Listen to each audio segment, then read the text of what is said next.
Welcome back to the pod. We got a special guest today. Everyone welcome Sarah. Come on. Nice. Yeah, you gotta clap too, D. You gotta clap too. Come on. Come on now. Alright, listen. I want to do the introduction real quick. We got, for the first time ever on Joga Talks, we have an Olympian. Everyone, this is crazy.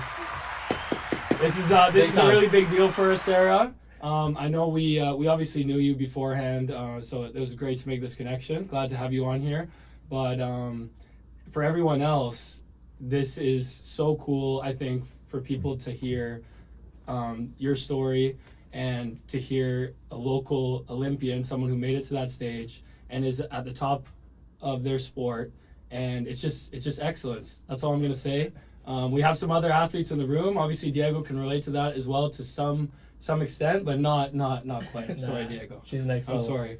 So I'm super excited to have you on.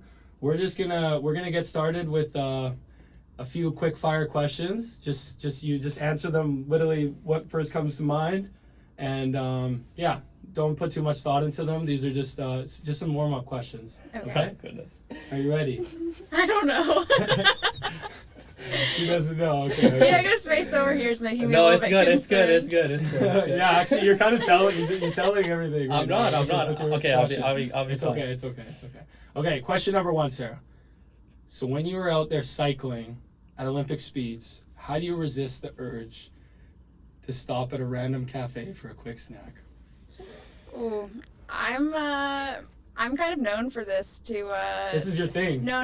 Like I'm the one that never stops. Yeah. Oh so- my God, so you never stop. She just keeps That's going. different. That's different. Exactly. That's Yeah. My crazy. teammates know me as like, yeah. The Wait, so person that does your it. teammates always want to stop, and you're always just like, no, we gotta keep going. Yeah. I don't like to stop even at stoplights sometimes. Oh my God. Okay. Better not show this to the cops. Jeez, yeah, that's a little bit illegal, but it's okay. We'll forget about that, Sarah. Nah, that's a fun little question I though. like But that. if you were gonna stop at a coffee shop, what would be your go-to? Like, what snack are you grabbing? What drink? Just, I would definitely go for a chocolate chip cookie or a brownie. okay. Oh. Yeah. A little like that glucose. answer. Yeah, a little influx in definitely. the system. Sugar Get in you there. going. I like that. Okay. Here, you want to ask Sure. the second one? You just kind of pause there for a second. Okay, and why am I asking this one? Okay, ready? And No, Diego loves this one though. Hold up. Just clarifying, he made all these questions. I have nothing to do with this. It was me. Okay. I did it. In a head-to-head race, who wins? You on your bike or a very determined squirrel? Yeah, Yo, this one's crazy though. Come on. This one is. This I one's crazy. think I'm gonna win. Nice. I think they sometimes shoot out on the road and sometimes it's Have you seen the squirrels though? Like I have a lot in my backyard, but they're doing the dash. yeah, it's Not true. gonna lie. But she has to pick herself. Yeah, that's You true. cannot pick You yourself. can't Come pick on. yourself. That's true. Okay. All right. Good answer. She's confident. Do you ever think about how fast you'd be if you just ditched your bike and sprinted on foot instead? This is a weird one. I don't know, but have you ever thought about that? You're like, man, I'm so much faster than all these people like not using a bicycle. Like, I would say I think about this when I'm like grinding up a really steep hill. I'm like, why am I doing this when I could literally get off my bike and walk faster than what I'm going right now? biking up a hill That's is. smart. Yeah, that's tough. I'm Well, gonna this say guy that only one. learned how to ride a bicycle. not too Yeah, long that. ago. I mean, yeah, I can't. So I can't relate. We're I not can't gonna. relate. We're not coming. I'll just say you I can ride can't- a bicycle now. It's okay. I'll just say I can't relate to what she's saying. Yo, listen, this pod is not about Diego not being able to ride a bike. It's yeah, okay. something else. It's about something else. This is a really interesting one. I don't know where the inspo came from this one, but if you could replace the wheels on your bicycle with anything else in the world, what would you choose and why? Anything. It's actually a good question. I respect it. I feel like some like wings, you know, like an airplane, so you can fly. So you get off the ground. So maybe like some propellers, like jet propellers yeah, on this one? exactly. Yeah. That would be, Elon, make a propeller bike, please. That could be crazy, Nice. right? A little Tesla Yeah, propeller bike. that's good. Okay, I like that. next Yeah, one. you got This might be some. the best one, in You theory. Does the bike ride you, or do you ride the bike? Yo, why are we laughing? Does the bike ride you, or do you ride the bike, Sarah? These questions I'm are riding so the good. bike. Yeah, let's go. Nice. Nah, but you know, like I don't know. To me, that question says a lot because it's like you probably think about that, or I don't know if you guys have some sayings in the cycling world, but I feel like it's kind of you against the machine sometimes. No, like For sure, you can look at the bike as like a tool, and yeah, some people have better equipment, and it can definitely affect the racing for sure. right. Mm. And I mean, like if you, I guess that's more. Is this like a water is wet question, or is this like a? No. You know what I I think it's how you interpret it. You know what I mean? No, I'm It's serious water. because you know how they say it's like it's water. You know what I mean? Like Right. towards that. I don't know. No, like, I know what you're theoretical saying, aspect actually. of it. I think it's more though, like obviously since the bike is an inanimate object, it's not like a living thing. Because like people who ride horses, like that is a really Right. classic line because obviously if you don't have like a good relationship with the horse or like it's not tamed properly, like you're not in control at all. Sure. But obviously like if But you you're in have that control of the unlocked, bike. then you're in control. Yeah, you're in control of the bike though. Yeah, Technically. you would hope so. You Yeah. have You it would on hope so. tune, everything. When things are going right, Yeah, you're in that's right. control. Okay. Okay, that's good. Okay, next one. When you were cycling, do you ever worry about accidentally time traveling because you're going so fast? I wish. No, you've never. I that's feel like never it's the come to opposite. it? She talks about the hills. She's going too slow. You know, sometimes when I'm out training, I wonder like where time has gone. Like, yeah, you're just out there for sometimes 6 hours at a time, and it sometimes does feel like it does fly by. So maybe sometimes I get that Interesting. feeling. Okay. How much faster do you think you go compared to an average person? Like, let's just say Henny's picking up a bike, and you're biking with him, and let's just say you're going for like speed. Like Yeah, I would say like he would probably go maybe like 25k an average, like 25 kilometers per hour. I don't know if that's good or not. Wait, I don't know either. How are you going? How much? Like that's like a decent pace. Mostly. I'm good. Right now. No, it's okay. I'm That's why I trash. asked, that's I'm why I trash asked. at Like this cycling. morning, I went out and averaged like 32k an hour. Damn. Okay. But like every K is like significant though. I feel like, you know. Yeah, Like the difference is not definitely. like large. Well, Yeah. I can reference into running. Like Yeah, I that's fair. don't run like that either. But I kind of know the metrics for running, like what's good time and whatever. So like I run like average of 5-minute kilometer, like for Right. distance, and that's not good. But that's not like terrible either. You know what I Right. mean? So is 25 kind of that similar? Yeah, that Yeah. would be decent for sure. Okay. Nice. Okay. Well, I'm 0, so let's just go to the next question. Yeah. Okay. If you were to race on a bike against a cheetah, would you feel more or less pressure to win knowing that the cheetah doesn't care about gold medals? This is a good question. This is a wild Come on, question. let's This guy, go. Oh this my guy just propped himself for the question. That's crazy. Can you repeat the question? If you were to race on a bike against a cheetah, would you feel more or less pressure to win knowing that the cheetah doesn't care about gold medals? Basically, it's I just would more be or like less. afraid the cheetah's gonna come after me. That's a good answer. Also, it's gonna make. I would be the faster. same. True. Then I'll be faster. That's a good That's point. crazy. Cheetah's my favorite animal too. Just gonna say that. Sidebar. Hey, come on. That was a pretty good question, right? That's not bad. That's Come not on, bad. just give me something here. I got Just you, give me I got something you, to I share. got you. Okay. Okay. That's a little interesting way to intro that. We've never Yeah. done that with a guest. We've had a Yeah. few guests on so far, and we usually just get right into their intro, like of their backstory. But I wanted to change it up a little bit. Sounds good. You know? Yeah. Thanks for testing it on me. Yeah, I feel like it went over well in my Yep. opinion. Yeah, that was some crazy questions. Yeah, I don't know about that. Okay, let's move on. We basically just want you to share, because we sort of know, we sort of don't, on just like your background, and like you can go from like not when you were born, like stuff like that, like where were you born, like stuff like that, and then like growing up. We were thinking just basically like sports you played, like if you always cycling, or if it was like, I don't know, you had different sports in there. But yeah, just kind of give us and the people, I guess, Story of Sarah. the story of The Sarah. origin story. Yeah, and how you kind of grew up. Okay, yeah. I grew up. I was born in Victoria, and I grew up here my whole life. I balanced. I grew up playing soccer. That was my main sport first. Mm-hmm. So I started when I was like 4, and I played all the way up until I was about 14. And then yeah, through high school and middle school as well, I also played a variety of different sports. So I had a very active upbringing. And then at age 11, I found cycling as a sport. I'd always been riding a bike as a kid. I always rode to school with my mom since I was like, yeah, I got on two wheels at age 2, and then I have ridden ever since. But yeah, so your fam pushed you to do that a little bit, or? Yeah, but like as a means of transportation, not really as a sport. Like both my parents were never into cycling as a sport. So it was basically just like teach you how to bike. Like yeah, every exactly. other family. Yeah, and then I also have an older brother, so I can do whatever he could do. So I was definitely like ripping around on a bike, crashing into cars. I wasn't very good at stopping, but I could go.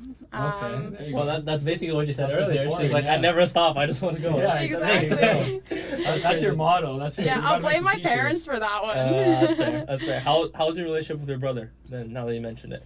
Like growing up, or even now, I guess you can talk about it. Yeah, I think I was always like competitive with him for sure. He's 3 years older than me, and yeah, I had the thought that I could do anything he could do. So I think it was always a friendly relationship, but like there's always the like banging heads and a few punches thrown and stuff like this. But yeah, we're good, and I think the older we get, a few, not a couple. I mean, I feel that. Who doesn't fight with their brother and sister though? Yeah, this guy knows. Yes, exactly. Some punches never hurt, you know. Well, maybe at the time. And then going into like Oak Bay, or I guess I stole that. Well, wait, back up a little bit. I don't know. I just wanted to mention this here because I know that you went. We had a former guest on the pod. You went to school with him at Selkirk. Eli was on the pod. Shout out to Eli. Give a little hand applause to Eli. If you haven't seen that episode, lock in. You're locking. But what did you start? You had already been like cycling outside of school when you were at Selkirk, or So I started cycling competitively at age 11. I went to this event called Bike Jam in middle school at Selkirk Montessori, and it was an event that introduced you to all these different disciplines. So we have a velodrome out in the West Shore, and that kind of like sparked my interest. I thought that looked really cool, so I went there for that. But then I got introduced to road cycling, to BMX, to mountain biking, so all these different disciplines. So yeah, that's kind of where I joined a club, and then my progression through the sport kind of started there. But yeah, I went to Selkirk Montessori with Eli, and you're also Charlie Marshall. Charlie Marshall, yeah. So I came from this small middle school and then went to Oak Bay, which was crazy. Like this middle school had 350 kids maybe from preschool to grade 8, and I'd started in preschool. So yeah, this was my first time going to a public school, and yeah, having 1,300 kids there as well. It was quite overwhelming for sure. That was pretty crazy. People like this guy. Well, I was the same. I came here in grade 9. I had the same experience. I didn't know anyone. You're coming crazy. from Sao Paulo, big city. Yeah, big but like, city. I'm just saying. You're sketchy when you got here. About that. This guy was a little bit sketchy. He was quiet because he knew some crazy stuff. But that's true. I was quiet. I remember we had I some never class heard of that school before. What? Which one? Oak Bay? No. I'm just testing you for a second. The middle school. Selkirk? Yeah. Where is that? It's a Montessori. It's by Glow, right? It's in the it's in Jutland area. Oh, damn. I've never heard of it. That's crazy. I promise you. Yeah, it's kind of like an area of town that you wouldn't really go if you weren't if you didn't have a reason. It's tucked away. It's got like the goose goes right by it, and it has like the big chessboard outside, right? So it's by the water. Chess. Yeah, right near the trestle. Yeah. Damn. Oh, so you know where that is now? No, I know the location. I didn't know the school. I still can't picture the school. But you said it was. I know where Glow is, so I know. It's for obviously for smart individuals. For smart individuals. Yeah, we would never go there. We couldn't go there. That's fair. They got chess outside. We were not playing chess at middle school. That's crazy. Yeah, okay. That's crazy. That's cool though. So you went to Oak Bay. Obviously, we went to Oak Bay as well. That's I think we overlapped in some classes for sure. So what was your balance like once you got into high school? And this is actually a really interesting thing to me is when someone starts taking a sport seriously and you're young, like how you kind of decide to sacrifice your time and kind of divvy that up with your schedule and and sacrifice being a kid or doing this fun stuff, whatever, if you want to call it fun stuff in high school, you know what I mean, experiencing being a youth, and just grinding at your sport instead. So what was that like for you? When did you have to make a decision at some point, or? Yeah, so at this point, I was just fully focused on cycling, so I was no longer playing soccer. Grade 9, I believe I played volleyball on the Oak Bay team. Okay. So yeah, this was my kind of team sport. But yeah, and then in grade 10 and 11, I actually I went part-time at the Canadian Sports Institute. So I attended my core courses at Oak Bay, and then I would take a taxi and travel out to Pisces and then train them. Take a taxi? Wait, was that every day? It was Monday to Thursday. I would do this, and then on Fridays I'd spend my full day at Oak Bay. But yeah, so this was kind of like the point where I was deciding like this is pretty serious. That was early though, yeah. Yeah, because this is like I was kind of like you said, I was kind of sacrificing that high school experience to pursue sport. So at the sports school, I was getting strength training, sprint training, and gymnastics were like the three core training principles, and this was just to make yourself like a better all-around athlete. And then they'd have a small school component as well with seminars just to learn about nutrition, sports psych, all these different components that play a large role into it as well. But yeah, like I definitely felt like I was sacrificing a bit of that high school experience, and it was hard because I was leaving during lunch hour, and that's when you start to like socialize with your friends and things like this. So then I decided in grade 12 that I wanted that high school experience. So I decided that I thought I got enough out of the program at the Canadian Sports School, so I attended Oak Bay full-time for my final year. Okay, nice. And do you think that was a good decision looking back in hindsight? I mean, you're probably we can ask that later, but you're probably at a place that you're happy with, more or less. So do you think that affected your journey that much, or not? I think it definitely benefited it, because there's only so many hours in a day, and when I was in high school, after school is when I'd go train on the bike. So to be able to have like my strength training incorporated into my day, it was really, really good for that, for sure. Interesting. Okay. Well, I don't know if Diego wants to take it away here. Yeah, I'll take it away, but you gotta play it. I gotta play it? Okay. This is our favorite part of the pod, Sarah. Okay. Blind rankings. Okay. So this is a little game we play at every episode. You explain it. I'm just gonna check the camera angle real quick. We produce ourselves. Oh my God. Sorry, guys. Okay. So this is called Blind Rankings. You guys already know, but to kind of summarize it, we basically pick a topic, and we're gonna give you 5 different like subtopics, I guess. So like, let's just say we do like food. We'll give you 5 topics in order, and you're gonna have to rank them without knowing what comes next. So like, let's just say I say food, and then I go pasta. Then you're gonna have to rank them 1 through 5 without knowing what comes next. Okay. So then we're gonna go through, and then we might explain 1 or 2 if you have any questions, but it's pretty self-explanatory. One being best. 1 being best, 5 being worst. Okay. And then at the end, we'll kind of re-rank them if you have any changes. Okay. You're basically trying to get it 1 through 5, how your list would be, but like blindly. Okay. Does that make sense? Okay. Does that make sense? Yeah. Okay. Are you ready? Ready. Okay. Topic. Music genres. Oh no. Oh no, I don't like that answer. Music genres. Hold on. Hold on. Is this an oh no is good or an oh no bad? This is like a oh no. I feel like I just pick a Spotify playlist and just play it. I'm not someone who takes the time to make a playlist. I just throw it on and. I'm the same. I respect it. Okay.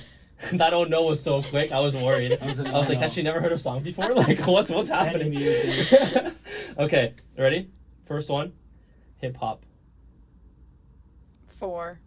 Oh, that's a quick one. 4. Don't like hip hop. Respectable. Noted. That's respectable. Noted. Second one, Latin music. I know where she's putting this one. I could tell by the face. I could tell right away. Yeah, but I don't know what the next ones are coming, so I'm gonna go 3. 3 That's the point. I feel like is safe. Come on. Okay. I wish we had a little Latin sound, but we don't have got it yet. 4 hip hop, 3 Latin. The third one is pop. I'm gonna throw this as 1. Oh, Okay, love that's spot. going Fair well. enough. Okay. Fair enough. We'll do a Lipa. Dua Lipa. Is she pop? Yeah, that's right. I don't think know so. my I don't know. genres, man. I don't know anymore. Okay, 4. Country. 2. Okay. I think she's gonna be happy with this list. This is actually Wow. a very good list. And then 5th one, electronic music. Yeah, 5. There, That's she right. killed it. So she got pop first. Damn. Okay, all right. She got Clap pop it up. first. What was it second? Hip hop? No, country. Country. Pop, second, country, hip hop hip-hop. third, 4th, Latin, 5 electronic. Would you change anything? No, I think that's it. This is probably the first perfect one in a while. That's Woo. good job. Damn. Well done. Well That's done. crazy. That I don't is, know. I don't know about that country second, but that's. I would throw like folk in there, like folk pop. Okay. This is like more, I Mm, like okay, this. so you I like like that? folk too. Yeah. Yeah. Okay, so what is there one we missed other than that one that you'd like to listen to? Because we had like Not rock so and stuff, much. but like no, I feel like you rock would be down at 5. We only have 5. Okay. Fair enough. That's So fair. wait. So give us like 1 or 2 artists that you would listen to that you're throwing on No, your this training. is really bad. Like I don't know names. I would be the same. I don't listen to music. But I feel it. okay, and one of my favorite like pump up songs is like Unstoppable by Sia. Okay, It's like yeah, the yeah. remix version. I like this one. Okay. Do you only listen to? How do I word this? Do you listen to songs when you're like when you're cycling? Probably not.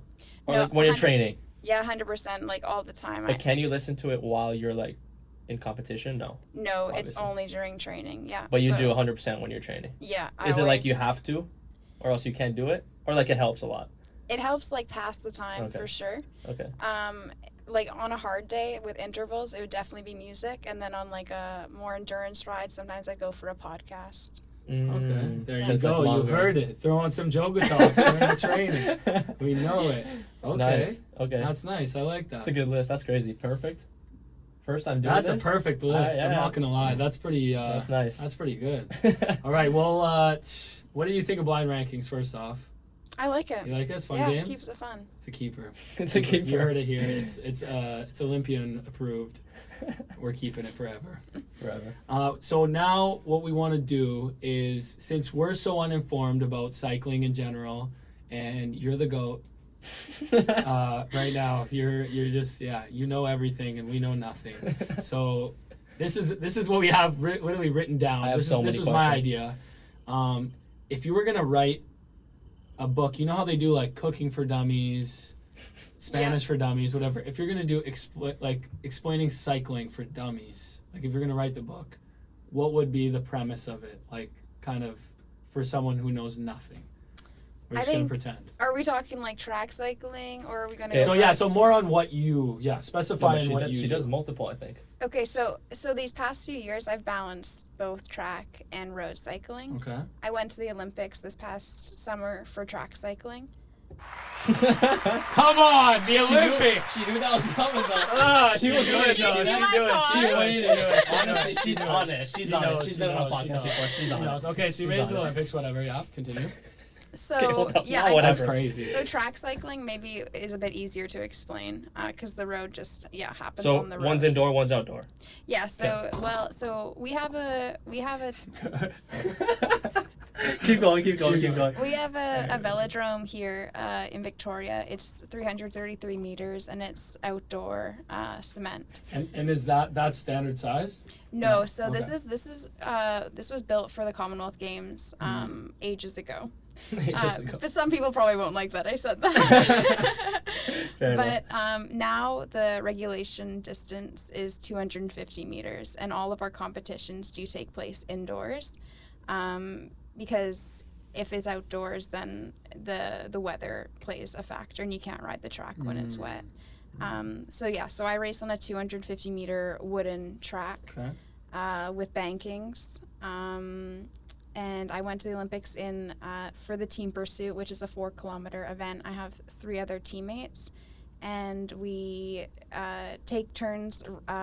We start from a standstill, and then we do exchanges, and the time is taken on the third rider. So the goal is to go as fast as you can, and you can use up one rider, and Crazy. I never had so many questions about swimming before. Okay, Where do hold we on. start? Let's put it this way. If I was let's just say myself right now, I'm gonna start cycling. Yeah. What's the first thing I have to do? First few things. Like, what do I have to learn? Well, obviously how to ride, but like. Yeah, so the thing with track cycling is that you're on a fixed gear, so you can't stop pedaling on this bike. And there's also no brakes. So Oh my god. That's perfect, bro. Okay, yeah. She loves tracks. I got it. I no understand. stopping. Okay. See, it's all I adding up. understand now. It's all adding up. I So understand. hold up. So you said you have 4 teammates. Let's just talk about team pursuit. So you have 4 teammates. You all start together. Yeah, so we start on a line, and there's, you call it position 1 through 4. So P1 is the starter, and they actually start in a starting gate. And then position 2, 3, and 4 are held by people. So you're starting in a line. So there's different. You go against different teams. So is it let's say Team Canada's right here, and then Team France is behind you guys. Like how is or are they beside? Yeah, so in qualifying, you're actually on the track by yourself. Okay. But then there's first round and finals. So then in first round, the team is opposite to you on the track. So it's by time. Yeah. Okay. Exactly. Okay. But it gets a little bit complicated, like in when you make it into first round and things like this, because if the team starts to catch the other team, they're gonna get a draft, and then they can be faster. And then sometimes they actually have to overtake another team, which can be really scary, because then you're not allowed to do exchanges. You can't brake. First off, imagine biking That is crazy. with no brake. So how do you eventually stop then? Oh, they just slow how down. do You just have to apply Yeah, pressure they just slow down. slowly backwards. But yeah, I made this when I That's first started scary. cycling. This is Yeah. how I broke my wrist. I kind of stopped pedaling. It took me up and over. I went over the handlebars and snapped my wrist.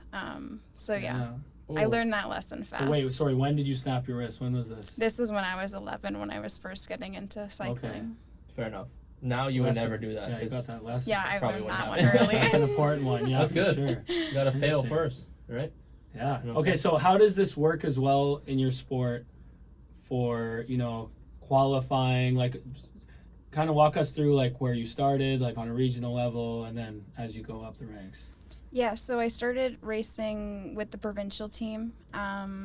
We mostly trained out of Vancouver. They also have an indoor velodrome. This one is 200 meters, so it's really steep.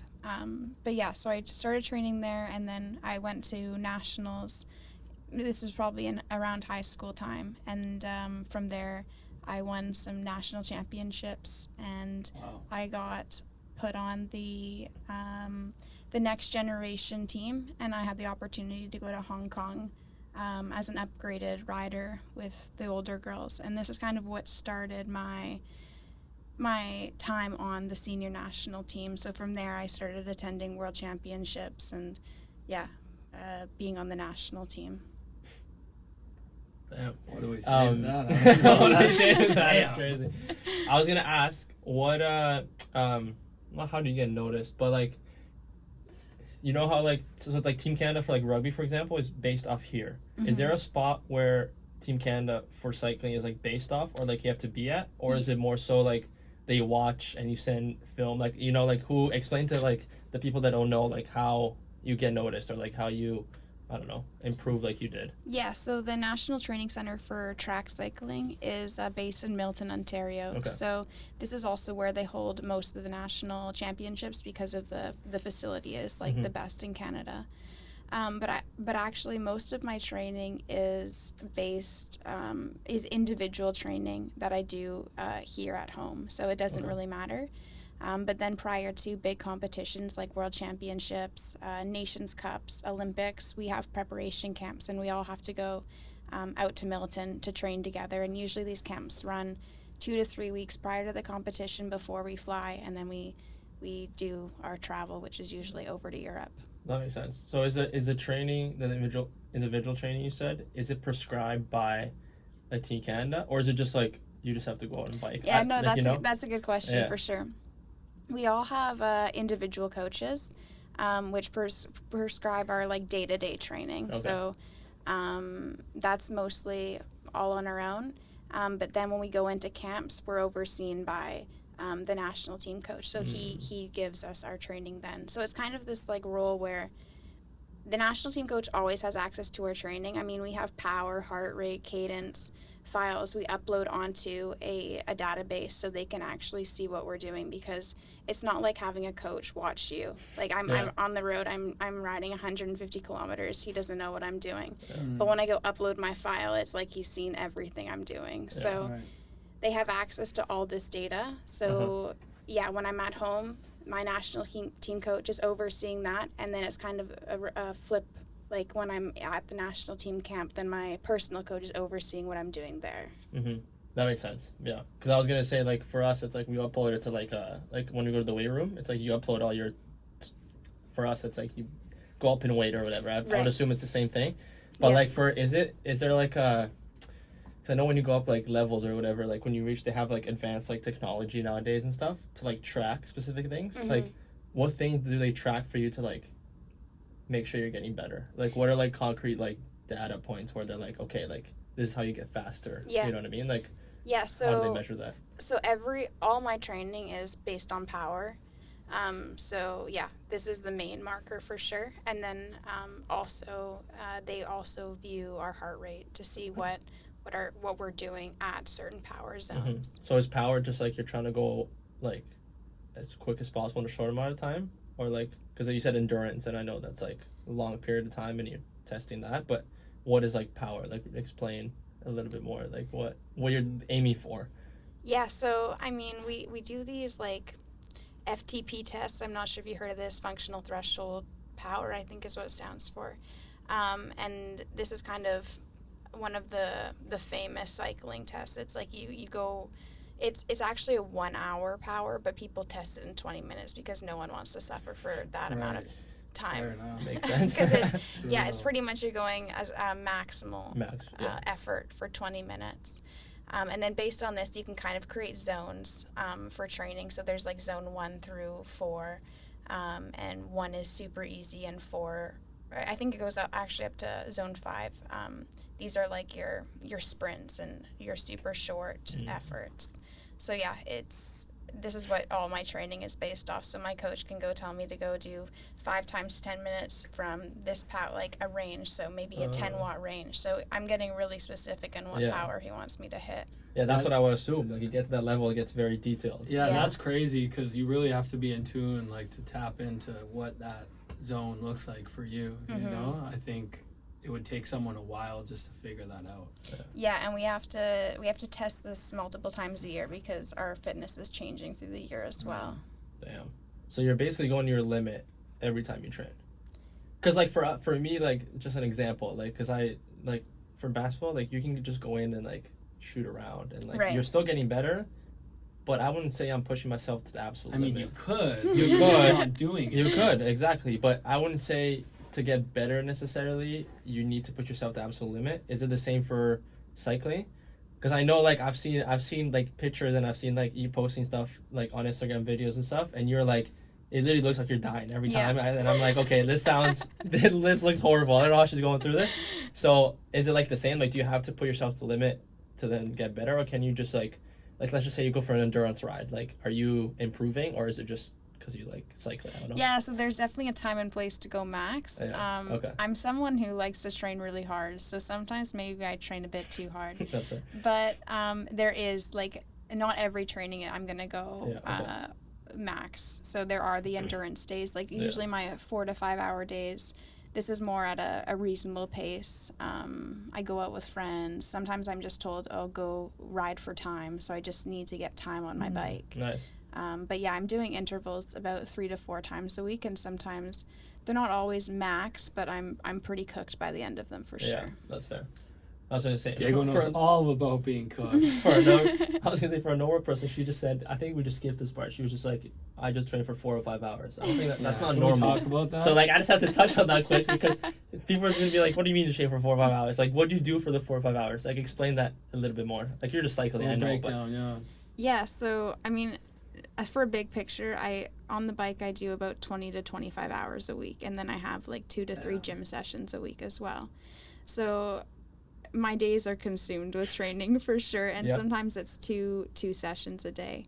But yeah, like, it depends on the day for sure. Like I said, sometimes I'm just riding for time, so I just go out 4 to 5 hours steady, like no efforts at all.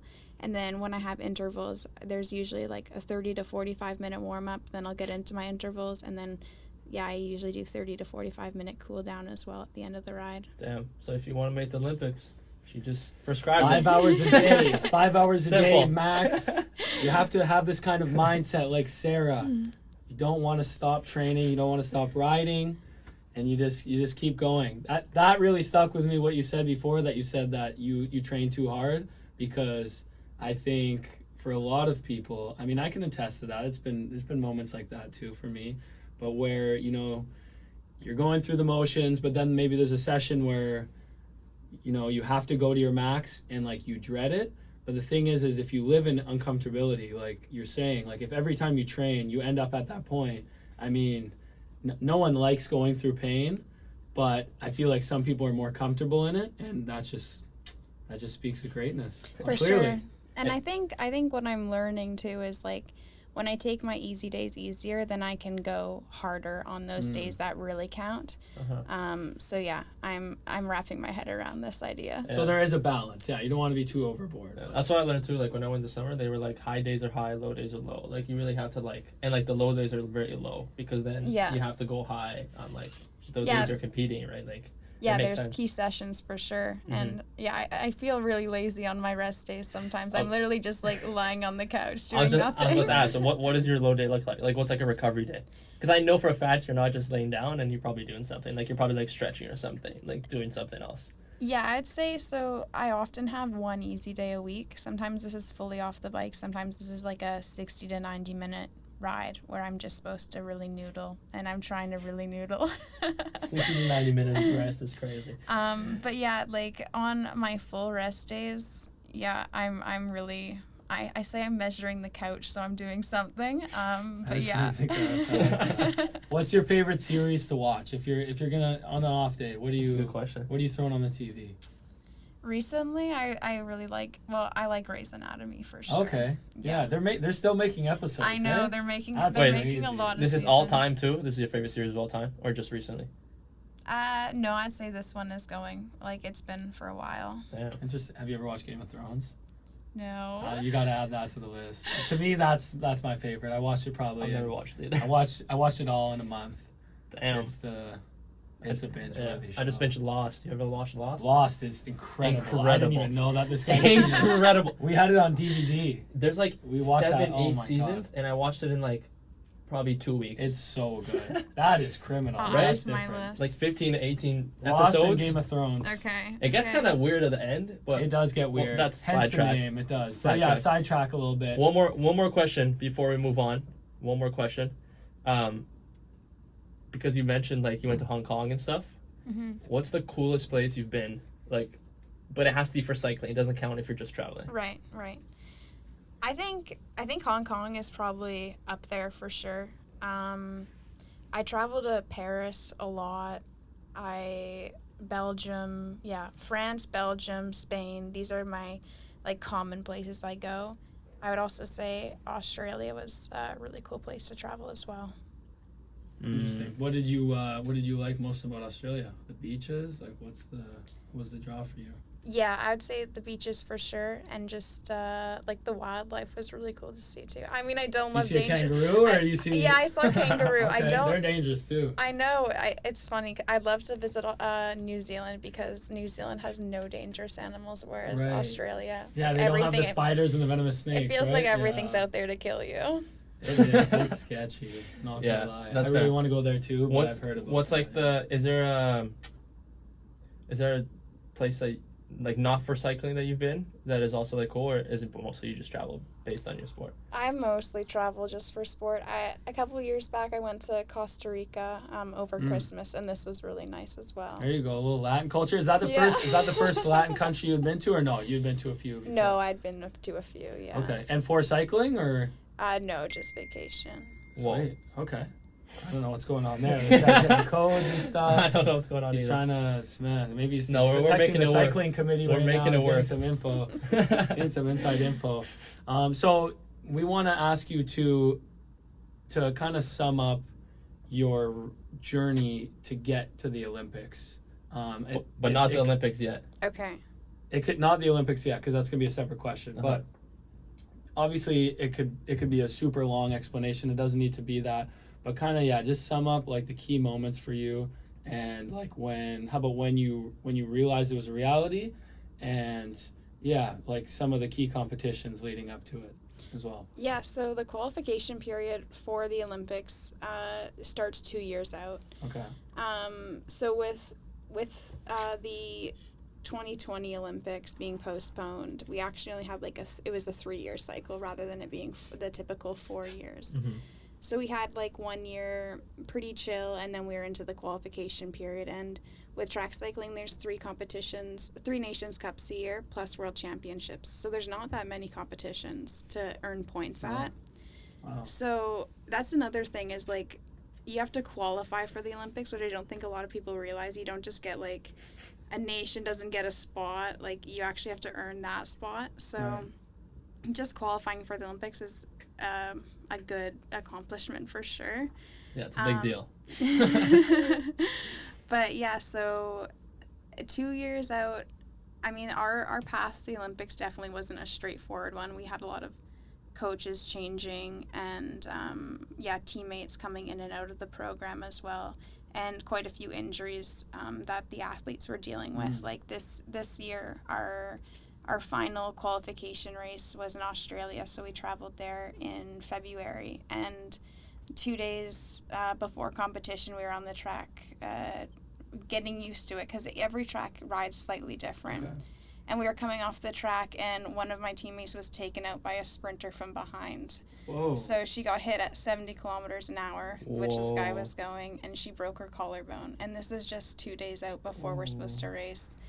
So we have an alternate. We always travel with a spare rider, but it's like we don't train with them as much because we have our A lineup, and this would be like considered a B lineup. So they still have to stay ready. Yeah, exactly. Yeah, they have to be ready to step in kind of into any position to make it work. So yeah, so we had to deal with this. She was out of competition. We had to bring our B rider in. Thankfully, we were able to secure enough points at that competition.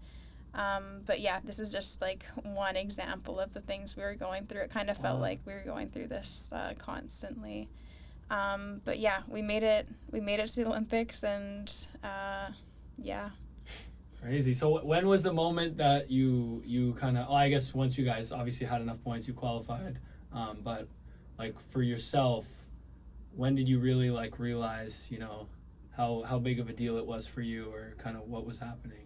Yeah, so for us, they don't announce the Olympic team until like a month prior to the Olympics. Oh, wow. Yeah, so they don't name the team until really close to the games. And the team, there's a larger team within the team that's just competing. So leading up like 3 years out, we have about 10 athletes that are all on the team, and we make changes depending on the race.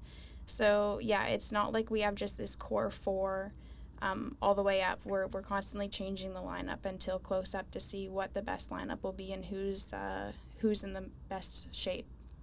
Okay, so your spot is never guaranteed. Which is it's really difficult because it makes the training environment really stressful because yeah, you're trying to make the team as fast as possible, but you're also competing against your teammates for positions. So it can create a lot of tension sometimes. Really? Okay. Is there ever been a fight or something like that? Like anyone get mad at each other, or that doesn't happen? Oh no, definitely. Oh, really? It definitely is a high high pressure environment. I mean, that's fair. If I'm competing against, I don't know though, because that's a teammate too at the same time. That's crazy. Yeah, it's a really interesting environment for sure. And I think with track cycling too, everything is analyzed to like a pinpoint. Like it's crazy. We have sensors on our bikes, so at the end of sessions, we race 4 kilometer distance, so we often do like 3 kilometer efforts, and we can see on each individual's pull if they're accelerating, decelerating, what they're doing in their pull. So we have this data for every single effort, and we're analyzing it for every single effort. That's crazy. You're always being watched, and I think this on top of competing with your teammates is just like a really stressful environment. Is there I have one more question. You said there's, what is it, P1 to P4, is that what you said? Yeah. Can you race in any position, or like do the positions like is the best, not the best person, but like the fastest person in a specific position? Like, what's like the order? How do you determine the order of each? Yeah. So P1 is often like more of an anaerobic rider, so they're like really strong and they can get you accelerated off the start line because you're going from 0 up to 55, 60k an hour. So P1 and P2 are usually the more anaerobic riders, and then P3 and P4 are the riders that will carry the team more on the back end of the rides, the final kilometers. But yeah, it's a balance trying to figure out people's lap distributions and pulls, because depending on the ability of the riders, things will change drastically. And the lineup we ran at the Olympics this year was actually pretty unique. We had our P3 rider do one pull and out. So she did one massive 4-lap pull, and then she exited the race. Interesting. And so what position are you normally? Yeah, so at the games, so I used to be a P1. I used to be the starter. I found this one quite stressful because you need to, it depends. You're setting the team up for success. Like, if you don't nail your first 2 laps, then the team is, So it's a lot of pressure, right? Yeah, it's a lot of pressure for sure. Imagine. It's also like you build so much lactate off the start, and depending on your physiology, sometimes that affects you and sometimes that doesn't. I don't think I was meant to be a P1, so I kind of over the years I've gone back in the line. So at the Olympics I actually rode P4, so I carried the team at the end. The finish. Damn, okay. Yeah. That's smart from the start to the finish. Hey, that seems like you upgraded a little bit, but it depends how you view it, I guess, right? So we want to transition a little bit now into a new segment that we're doing as well. We've been doing blind rankings, but we want to start doing this as well with the guests. We're gonna pull up a couple IG posts that you got. Okay. If that's okay as well. Go for it. Sarah's she's a little bit famous on the socials, and she'd be doing TikToks and stuff too. We need some help in that area. We're not gonna lie. The podcast is lacking. I need my partner here. Yeah. So I have my partner, but True. we need to learn how to do this stuff. I'm not dancing. Sure. Yeah, I don't know. We could make go a ahead a little bit. So we're gonna start with this first post, and you're just gonna explain like kind of what was going on there. Okay. Just explain the IG post, basically. Explain it, yeah. So it's That's this the guy first right one here. Okay. Yeah. So I just speak to this. Yeah, just like the moment. Like, what were you, like, where were you? What, if it was like a competition, if it was training. Yeah. Like, just like, yeah. Okay, yeah, this race, so this is a post-Olympics. I was in Gatineau, Quebec, it's one of the few UCI races we have in North America, so this was a pretty big deal. And unfortunately, 2 kilometers into this race that I was warming up for here, I had flatted, so my tire went flat. I hit a bump, and it just exploded. Damn. So my race was supposed to be like 30 kilometers, and it was done kind of 2 kilometers in. Yeah. And when you get a flat, you can get a bike change. I had a follow vehicle following me behind. So you can get a bike change, or you can switch a wheel. So unfortunately, I didn't have another time trial bike. So I got thrown onto a road bike, and at this point, your race is kind of done. Like by the time they got by the time they got the bike out of the car, I lost so much time, and then to race a time trial on a road bike when there's a specific bike called a time trial bike, it's just, you're out of the game. Brutal. Wow, that's a brutal moment. Okay. Well, I'm sorry that happened, but I guess there's ups and downs, right? Yeah. Yeah. Thanks for sharing that one. Okay, we got another one. Well, yeah, I like, this was the one that I remembered actually that when you posted it, because I was also confused. So we're gonna stay with the theme of bad moments, I guess. Okay. And then we'll move on to the good ones. This one, because I remember this, and I was even, when you posted this, I was even sad. Like I literally read it and I was like, damn, like that's brutal, because I was following that too. Yeah. Because I know, like, I was following you, and I was like, oh, that's cool, like I want to watch, because I knew nothing about it. So then after you posted that, I was like, what's going on? So explain a little bit. Okay, yeah. So this is, I'll go back a little bit farther. Like, so at the Olympics, our team, to get to the start line, it was already a battle. Like, our team had gotten a foodborne illness a couple days before, so 2 out of the 4 of the girls on our team were sick, like really sick. So This we're was in France or at the Olympics. Yeah, this was at the Olympics. So I wasn't in the village. I was at a satellite village. But yeah, so at the hotel, people were just falling ill, like everywhere. So yeah, 2 of the 4 girls on our team were sick. So we were having meetings like every 4 hours because the situations were changing constantly. So we were like talking about how we were changing our lineups and pull distributions because my teammate and I who weren't sick were going to have to take on more laps. So getting to the start line was like a success. Like we're like, okay, we made it because we weren't sure if we are going to be able to get on the line. Yeah. And then in qualifying, which is where this post is a picture from, we are going through our polls, and I'm the last rider, and I bring the team to the finish line. So usually I finish with 3.25 laps, but when I pull through, I looked at the lap board and I saw like an extra lap, and I was like, okay, maybe I like miscounted, maybe one of my teammates pulled short because we were changing these distributions like hours before the race. So I was like, okay, 1 lap, sure, I need to pick this up. So I was pacing my effort for this, and then we crossed the line, and then we hear a bell. And in track cycling, when you hear a bell, it always signifies like 1 more lap to go. So at this point, we had done a finish. We all seamlessly go back into line and do 1 more lap. We're like so confused at this point. We have no idea what's happening because our lineup has completely changed. And we come off the track and we realize that they messed up. They showed us an extra lap, and then they rung the bell. So we did a 4.5 kilometer pursuit when our race is actually 4 kilometers.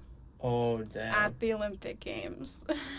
And there's nothing they could have done after. Like, it was just, that's how it was. So the time actually stopped at 4 kilometers, but when you see an extra lap, you're pacing your efforts differently. Completely, yeah. Exactly. 100%. Yeah. So that's unfortunate, yeah. We qualified, so the top 8 teams qualified through to the next round. Thankfully, we qualified by 2/10. So we were so close to not qualifying. That's crazy. And our day would have just been done. The Olympics would have been done. over. Whoever did that After needs to get ride. fired. I'm sorry, they're going to boot. So they're out of here. We qualified through, by the skin of our teeth. That's crazy. That's a crazy one. Okay, It's a good one. That gives a lot more explanation. Yeah. You can kind of like get the gist of it from what you wrote, but there's a lot more going on there. And then, so what about this one? I like this one a lot. Oh yeah, the night before. Yeah. Nerves? No sleep? Like, I've heard people just say that. I don't know if it's true or not. So you were actually there. You can tell us if it's true or not. I think for us, the environment we were in, because like I said, we weren't in the Olympic Village, it just felt like another World Championships, Nations Cup, like regular race. Right. It really didn't feel like the Olympics. Yeah. We had one other team staying at the hotel with us. We had New Zealand, and it was our nation. So, it was quite a normal environment. So I wouldn't say the nerves were more than any other typical race, which is probably a good thing. Yeah. But yeah, it like the Olympics felt different than what I thought they were gonna feel like. But yeah, this picture or this reel is just like, ready to go. I mean, we have everything set out on our beds, and we're just ready to get it going because it's been. 3 years we've been training for this day. Right, yeah, you're training for that. So you're ready. Literally. Yeah. So transitioning with that theme, we just want you to summarize your Olympic experience as a whole. Obviously, you just said it kind of, it wasn't that foreign to you. You've been in big competition before, international competition. But what are some standout moments for you being at the Olympics with your team, with Canada? Maybe some cool people you got to meet, some fellow athletes, in your sport or in other sports that you were excited to see, to watch compete. Kind of sum up your experience. Yeah, Paris. I think anytime you get to represent Canada is super special, and the Olympics are one of the most widely watched events. So to represent Canada on this stage is like a huge honor. And I think the viewership, like I said, is crazy, and I could have my family and friends all there watching, and this was probably the most special part, was just having everyone there supporting us, because the Olympics is a big deal for you as a racer, but also like it takes so many more people to help you get there, and it's kind of like the success that you can celebrate together with your family, friends, supporters, sponsors. Like, there's such a big community to get there. So I think in that regard, that's probably like the most special part of the games is, racing in front of your friends and family. And You had a good crew out there supporting you? Yeah, definitely. There was we had a large Canada section out there cheering us on. So that was awesome. Did you go watch any other sport? Yeah, so we had close to the velodrome there was the BMX track, so we got to cheer on a fellow Canadian, Molly Simpson. So my friend and I got to go do this, and that was that was my highlight. Was cheering her on for sure. Nice. And then I also, after competition, I went and watched athletics. So that was a really cool experience. People say that's like the best like overall that people love to go watch. I was in the nosebleed, so I was like high up there, but like. Nice. It's really cool because there's so many events going on at once. Like, you're going to go watch hurdles, and then there's, like, high jump going on at the same time. Then they have relay. Like, it's, like, there's so much going on. And you said hotel, so you didn't say in the Olympic Village. Like, what's the deal with that? Like, does everyone... Because I swear, before I thought everyone had to stay in it, but then I've seen, like, all the basketball teams get their own hotel. Like, is it the same for you? Like, you guys got your own hotel just because it was more comfortable, or why? So the velodrome is like an hour and a half away from the village. So that's why we did it out of convenience. Because our hotel was a 5-minute ride to the velodrome. Nice. But after competition was finished, I did get to go experience the Olympic Village, and crazy. it was really cool. And I wish I kind of got to like stay there for a few days. I only did a few day trips into it, but it's a wild experience and really overwhelming. So I think like competition wise, it's good that you're not really staying in there. Yeah, because you could get a little bit distracted. Totally, right? There's so many more distractions. Like the food hall is like absolutely nuts, and I did try the chocolate muffin. I have to say, this thing is, you can't call it a muffin, it was like a cupcake, but there's just like so much to do there, so that was really cool to experience after I was finished, so I could take it in. That's unreal. I have one more thing before I wrap up. What's one thing that you expected, one thing that people don't expect in the Olympics? Like, what's like something that surprised you? And then what's one thing that like disappointed you, or like if there is anything? Something underwhelming about your experience. That you thought going in like, maybe not even bad necessarily, just kind of like that you're like expecting all of this, and then you're like, oh, it's just, regular. Yeah, okay, so I would say one thing you don't see as a viewer on TV is like, so I got to attend closing ceremonies. And the amount of standing around you do is absolutely nuts. We arrived there at like 5 p.m. and it starts maybe at 8 or 9. And we're p.m. So, so we arrived there at like 5 p.m. and then it doesn't actually get going until it doesn't start. Sorry, it doesn't start till 8. Sorry, I was lost for a second. I thought you were there from 8 a.m. till 5. No, He's struggling today. He's struggling today. Okay. So, there's like 3 or 4 hours of just standing around, and I actually went back and watched the closing ceremonies on TV because it was just a completely different experience than what we witnessed. See, that's what I want to know about it. That's cool. Yeah. Damn. Like, there was one part where we had security guards. We were in the facility or in the stadium, and there were people like keeping us out from the stage when there were the performers, and then all of a sudden they moved and all the athletes just stormed the stage and were like getting on the stage and circling the band and things like this, and they're getting kicked off. So it's just like these things we experience in person. It's like, how are they capturing this on TV? That's interesting. Interesting. That is cool. Yeah, behind the you got the BTS behind the scenes. Yeah, that's for sure. And what was like one of the coolest things you saw there? Or maybe a person you met, or I think some of the track and field athletes, we were like at the closing ceremonies, we're like stuck in these buses as well. These like buses with no AC, and people were actually getting claustrophobic and like hammering on the glass, like asking us to open doors because it was just so hot and we were going nowhere. So you're like in this environment with like all these huge names on the bus. So that was really cool. Damn. That's awesome. Well, I mean, we could talk a lot more. I feel like we didn't cover, even the surface of what you've accomplished, or what what entails the cycling world in general. But I think we're gonna have to wrap it here. I'm so glad we got you on here. maybe we can get you on for another pod in the future. We like to try to get the guests to return at a later date, and then you can kind of, you know, update us on what's going on at that point. But congratulations. We're so proud of you. And honestly, it's just cool for us to say that we went to school with someone who made it to the Olympics, who's an Olympian. Honestly, you know, not trying to be all cheesy, you know. Sarah Van Dam, Honestly, the Olympian. you didn't use that at all today. I did, because this was a more serious one. You're right. We wanted to hear Sarah, what she had to say. Mm-hmm. And also, I have one burning question as well. Is can you please secure some Olympic tickets for us? Some Joga Talks. We want to get the Joga Talks going at the 20. LA, here we go. That's all I'm saying. Is, you know, just put in a little bid for Joga Talks. That's a businessman right there. As long as Diego's not, you know what I mean? He might be playing for Brazil. That's the goal. But if he's not... If I am, then it's double tickets. Then it's double tickets. Yeah. Then it's, perfect. And maybe we'll do a little feature pod there, a little Love it. You know, a little live one. Love it. Right? She won't have time for us. Oh, yeah, it's okay. I'll always have time for you guys. Hey, thank you Perfect. so much. Thank you, Sarah. Thank That's you. so great having you on the pod. Appreciate it. Yeah, And the love outro. it. You got it, man. Thanks for tuning in. Sarah, the Olympian.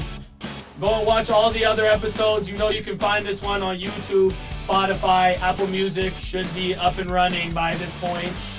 And go and find the socials, Instagram, TikTok. Sarah's going to put us on to her TikTok game. Go and follow Sarah. Sarah, yeah. Let's go.